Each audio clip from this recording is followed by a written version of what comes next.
नमस्कार मित्रांनो, पुन्हा एकदा तुम्हा सर्वांचे माझ्या यूट्यूब चॅनलवर मनपूर्वक स्वागत. आजची मोठी ब्रेकिंग न्यूज आहे. महागाई भत्ता वाढीची प्रतीक्षा आता आणखी वाढली आहे. पगारात अपेक्षित वाढ मिळणार का? किती दिवस करावी लागणार प्रतीक्षा? जाणून घेण्यासाठी हा व्हिडिओ शेवटपर्यंत नक्की पहा.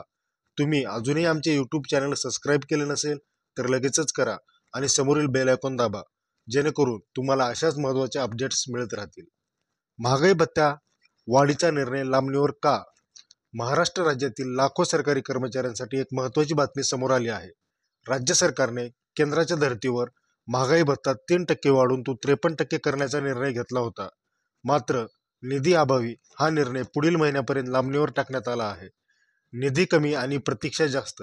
राज्य सरकार दर महिन्याच्या शेवटी विविध विभागांना निधी वाटप करते, ज्यामध्ये सक्रिय कर्मचारी आणि निवृत्तीवेतनधारकांचे वेतन व भत्ते यांचा समावेश असतो.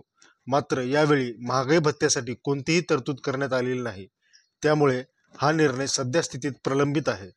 कर्मचारी संघटनांची नाराजी वाढली. राज्यातील विविध कर्मचारी संघटनांनी या विलंबावर तीव्र नाराजी व्यक्त केली आहे.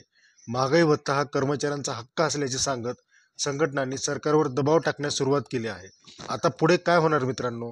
राज्य सरकारकडून लवकरच या संदर्भात निर्णय अपेक्षित आहे. कर्मचारी संघटनांनी सरकारला त्वरित भत्ता वाढीचा निर्णय घेण्याची मागणी केली आहे.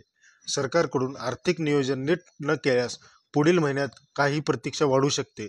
तुमच्या मते सरकार हा निर्णय लांबणीवर टाकणे योग्य आहे का? कमेंटमध्ये तुमचं मत नक्की सांगा.